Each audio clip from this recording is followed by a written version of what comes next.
I think it's really important that we do not get divided over all this political stuff. I mean, people have such strong opinions on Kamala or Trump. And I had a discussion the other day with a friend of mine who's very staunchly Democrat. And I actually am quite concerned about the Democrats. So we're very opposed in that. But we were able to have a civil conversation, and I was very curious about his point of view on this and why some people are so in love with Kamala. And here are some of the points that he made. Is one, he does not like Trump at all, because he says that Trump is a liar, like he lied about Obama being a Muslim, and he's just unhinged and he's just a liar. And so you can't have Trump, so Kamala is better. And I said, well, she's kind of an airhead. She doesn't know she can't answer any questions. And he said, well, she's very new to the race. She has to get ramped up and get used to the public speaking. And I said, but she should be able to answer questions or have some policies. And he said she had delivered a very good speech at the DNC. And I said, well, that was on a teleprompter. And he said, yeah, but it was a very good speech.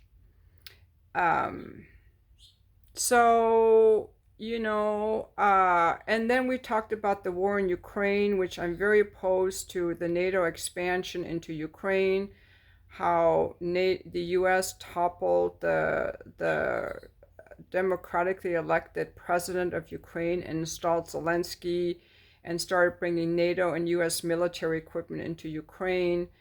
And Russia tried for years. They wanted to join NATO. They wanted to have discussions to not have all that military equipment on their border, and the U.S. wouldn't, so they finally invaded Ukraine. And my friend thinks that Putin wants to take over Europe, that we have to stop him because he wants to take over Europe. And I said, that's just propaganda. And he was like, huh. And I told him about the Istanbul communique, and he didn't know anything about that because he watches mainstream media and he watches a lot of PBS, and that's where he gets his news. So he's pretty level-headed, but I was very surprised, by our very opposing views on things and how people can have such different views on things. But in the end, it's more important for me to maintain that friendship than to be right. But I was glad that I was able to have like that kind of a discussion.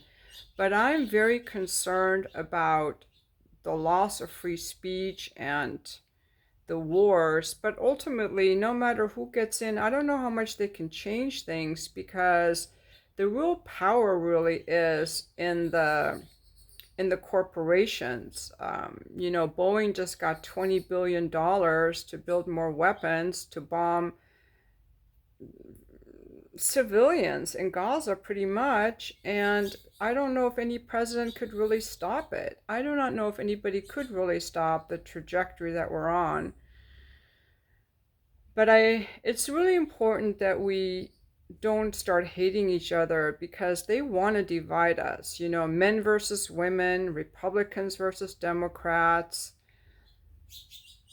pro-abortion versus anti-abortion. And what we have to remember in the end is that we're all Americans, that we have to unite. They don't want us to unite. The same groups that want war, the same groups that are funding the same three-letter agencies and corporations that have done 80 coups in other countries and starting wars in other countries. You think that they care about us? We're just pawns to these people, just like Ukraine is a pawn and Russia is a pawn. They're just using us and manipulating us the way they're manipulating them. The only hope we have is to stand together and start treating each other with love. And that's what I really try to do. Is that we're here to love each other and to not let in anything that's not love, that has to come from kindness and cooperation. I think competition is good, but there's no need to start wars or divide people to get power. I don't think we should fall for that. But I don't know, and I don't really think that the president really has that much sway. I'm not sure. I think on the Trump team, the only thing I like about the Trump team is I like Kennedy, I like Elon Musk. I mean, none of these people are perfect. Don't get me wrong; they're not perfect. Brett Weinstein is now behind them. He's starting a movement called something about the resistance. There are a number of people now that have big voices that are standing for some good ideas and some good inspiring truths, and they're joining the Trump team. I think maybe even Tucker Carlson will. These are people that I admire for their honesty, their commitment to truth, what to me feels like commitment to truth. And I don't know why they're on the Trump team and not the Kamala team. I don't understand that.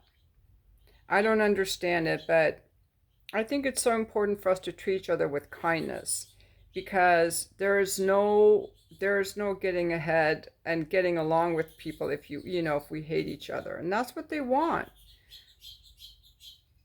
Anyway, I just want to make this little video about the politics, and you guys have a good day.